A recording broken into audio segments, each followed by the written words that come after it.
Hello and welcome on this windy, overcast day to my BMW S1000 Single R. This is mine. I bought this back in July 2021. I got it as a sport model, so it has Hockenheim Silver. It has the heated grips, it has the keyless, and a few other little bits and bobs that the sport model comes with. I do have the cast wheels. I will be looking into getting the forged wheels for it, just so I could have the floating caliper, the floating disc, sorry.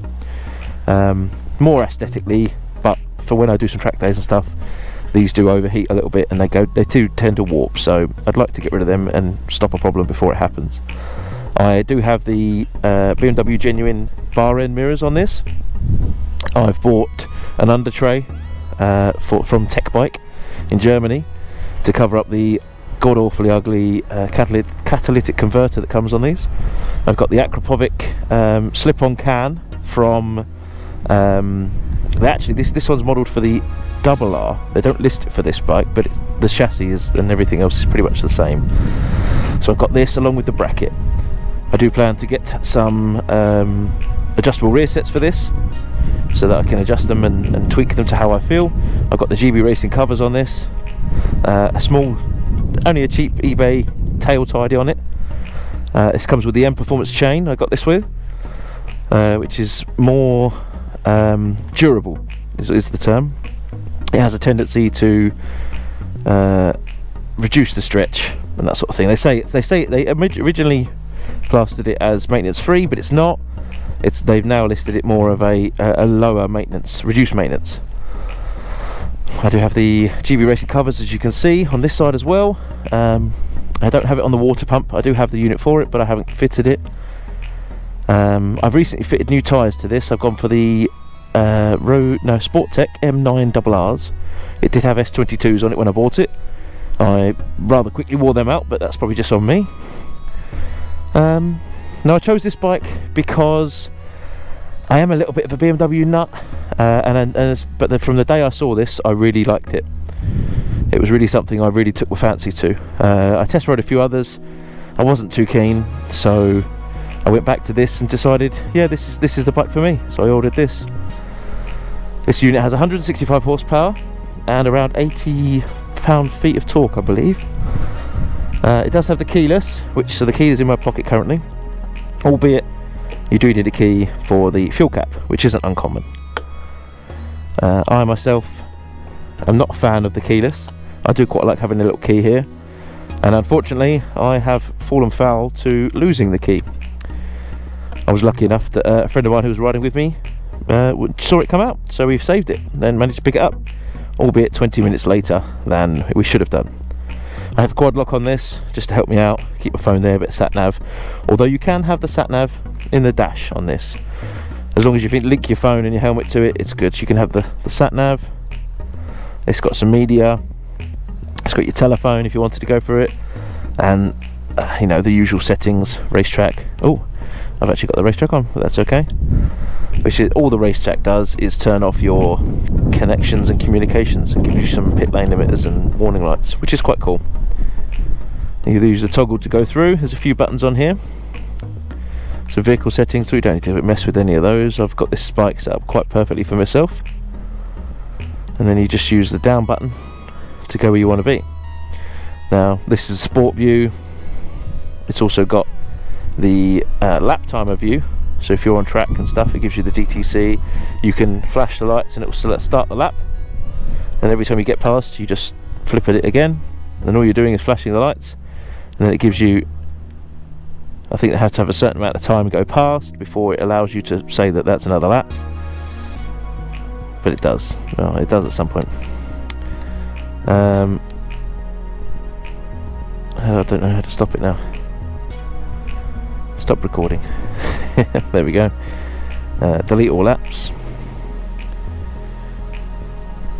I think there's probably a limit in terms of the time frame that you can have a lap for, but yeah, you just flip the lights and it goes. Back to the sport screen, we've got brake pressure and how many millimeters a second squared your brake force is and you're braking at, should we say.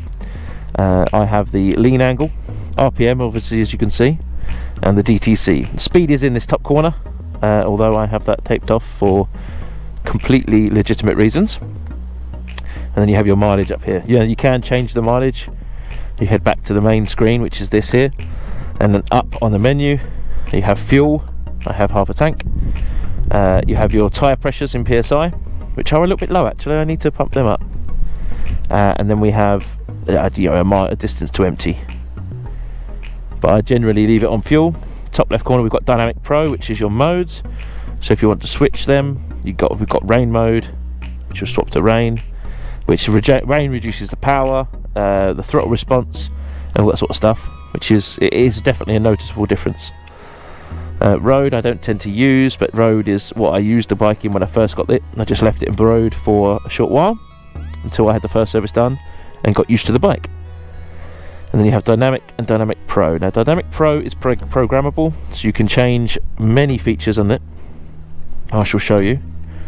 We'll take ourselves to the settings. I believe it's in vehicle settings. You will scroll down to Pro riding mode. Here we go. So this is it. You go Dynamic Pro, and then in here you can change engine braking, engine, which gives you optimal throttle response, maximum torque, and obviously you can reduce that depending on how you're not sure on it. But we leave that in one. We have engine braking, traction control. You can see how much that kicks in. Wheelie control, that also kicks in on wheelie 1. High wheelie possible, minimal support. Dynamic slight wheelie possible, optimal drive, which is what we want. Actually, I should have that left in that. You can adjust the ABS for road, which actually we will leave that in that. What do we want in?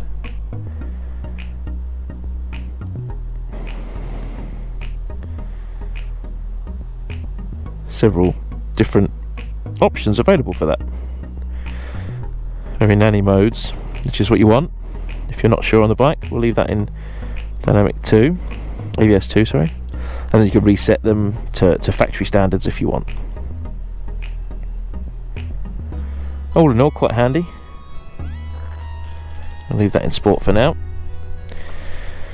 Let's have a listen. We've got heated grips buttons just here. We have the traction, no sorry, not traction control. This is traction control just here, which you press up and you can turn it on and off. We have cruise control, which is your on and off here, and then your set, push forward and reset, res, whatever that is, resume, sorry, that is resume, isn't it? Hazard lights, obviously, that's all the hazards on, and then you've got your auto headlights there. Let's give her a little start. So it has a 2000 RPM rev up. It's more so, I think it's all to do with Euro 5 to get the cats up and warm. Now I've had the bike ridden, so it's not running for too long now. But normally it's a couple of seconds until that dies down again. This is it with the headlight. I do like this headlight. Now this has had some controversy, but it seems that the S1000R has a lot of controversy over it anyway. The old one had the asymmetric headlights, which people didn't like or did like. So now they've gone for a symmetric headlight like this, and lo and behold, it's kicked up a fuss because it's not the same. I like the old one. I do like this. It is a note taken from the S1000R, but I still think it looks a very nice bike. And I myself do like the look of this headlight with this bike. Now, yeah, crap.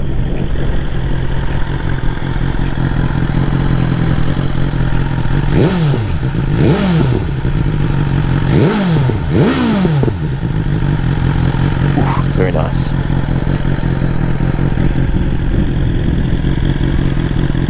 It's hard to tell how nice it is, but we shall get on a ride. Seat height is good. I'm 6 foot thereabouts, just over slightly, and I can flat foot this, no problem at all myself. No issues here, but I don't feel cramped on it. It does feel a much bigger bike than a lot of others in the same sort of category that I've had this in. This is in, sorry. But I mean, it's great. I enjoy it. Let's go for a little ride. It does have a quick shifter up and down.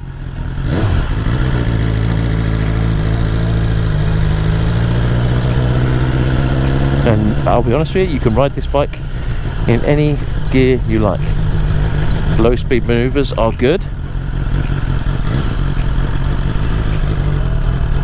More on my skill than anything else, but low speed is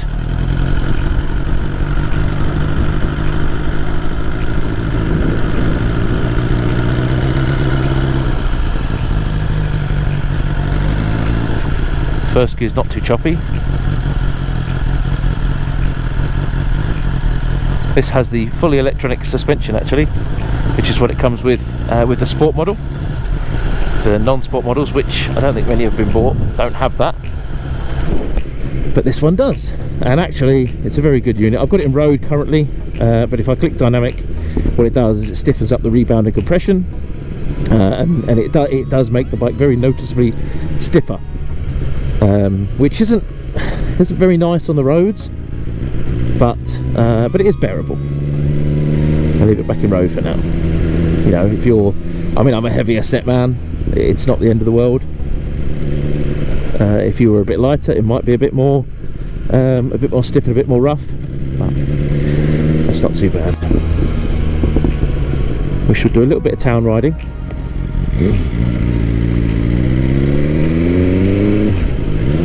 Oh, neutral.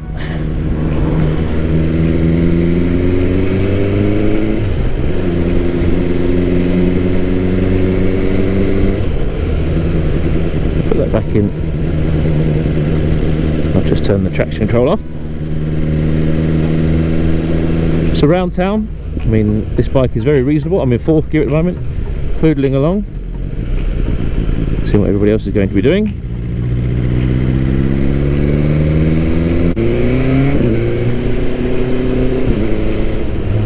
So yes, kids love it, don't they? They do. Yes, so don't leave your phone on the floor or in your pocket. I've just lost mine, I had to pick it back up. So we're doing a little bit of town riding here. Leave it in 3rd, or 2nd for this obviously. It does have self-cancelling indicators, as you'll see. There we go. So we're in 3rd gear, cruise control on at 33, legal. And we're in Dynamic Pro. It's not aggressive, it's not jumpy.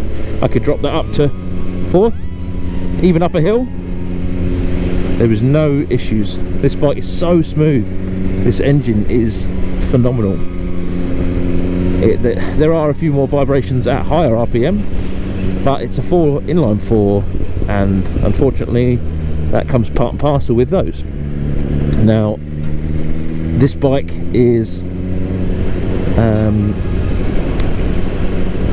it's blessed with 165 horsepower, the same power that the previous model had, or the previous revision of the Gen model had, but it is more than enough. Now, it doesn't quite hit the same category as, say, the Tuono V4 or the the Street Fighter V4S. Now that's a different ball game with its 208, but this still holds its own, most definitely.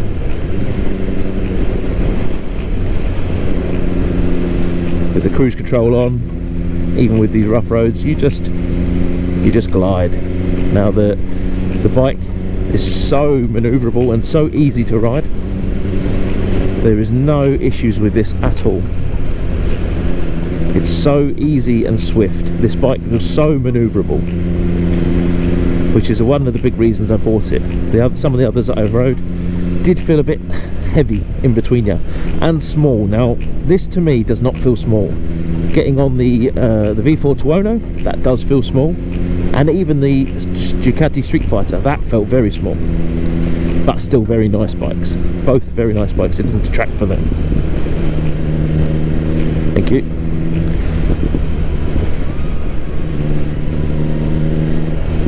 Around town, this thing is more than capable of just cruising around. We're having no issues whatsoever.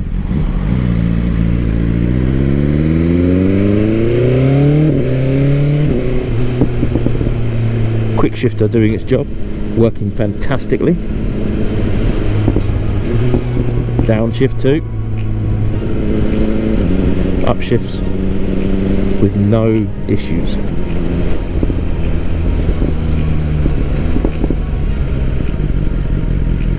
Pay attention at this roundabout. People tend to forget they're on the road. Come on, someone go. I'm getting it.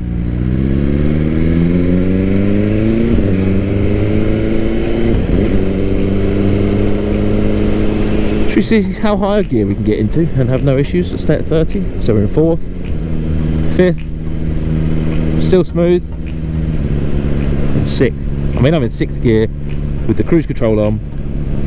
Doesn't even feel like it wants to stall. Really doesn't feel at all. It feels comfortable. No troubles whatsoever. At low speed, the quick shifter works great. So refined and smooth. You definitely couldn't do that with many other bikes. Now, there are a few cons on this machine, there's no arguing that. The sound is a very big one. It doesn't have the same great sound as some of the others that are available, which is a shame, but then it is an inline 4 with the big massive catalytic converter on it, so it does take a little bit of money to get that changed and sorted, unfortunately. There's a few more options coming every day, really, for this. A lot of the stuff from the 2019 S1000R does fit, which is helpful. But it's just getting that to know exactly what does fit. There are a few little subtle changes in some things, so others don't quite fit.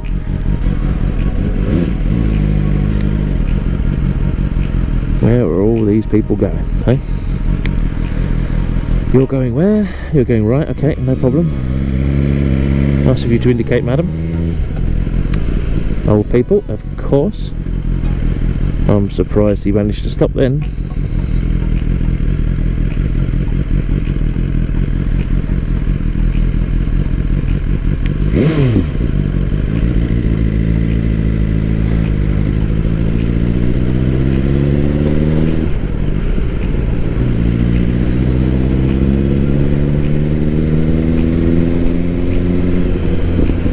Let's get ourselves up to the bypass. We'll do some higher speed runs, shall we?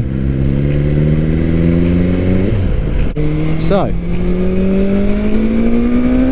now people say this bike does not have any character, but you cannot tell me that this is not full of it.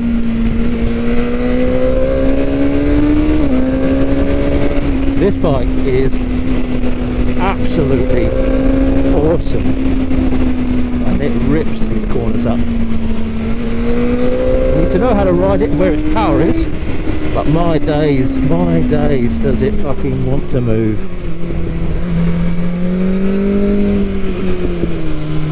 You get some nice corners around my way, which is quite nice. These country lanes really do open the bike up. I'm not fully going full throttle, but this thing just wants to move. It loves it. It just asks so much of you, little of you, to ride this thing fast. It really can put a huge smile on your face. Now I do have my brother with me today. Now, is he behind me? He is not. I have lost him. Sadly doesn't know these roads as well as I do. And that is the end of our fun, ladies and gentlemen. Whew. You cannot say this bike has no character. This thing is phenomenal. Yeah, if you're happy with that, we'll get a Coke.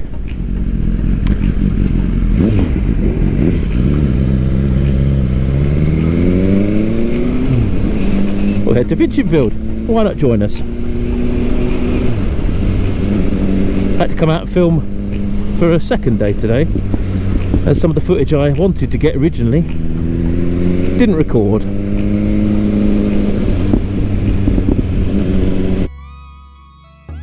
So please like and comment your thoughts, and please do subscribe to the channel for more videos like this and help me to improve. Thanks for watching, and I'll see you soon.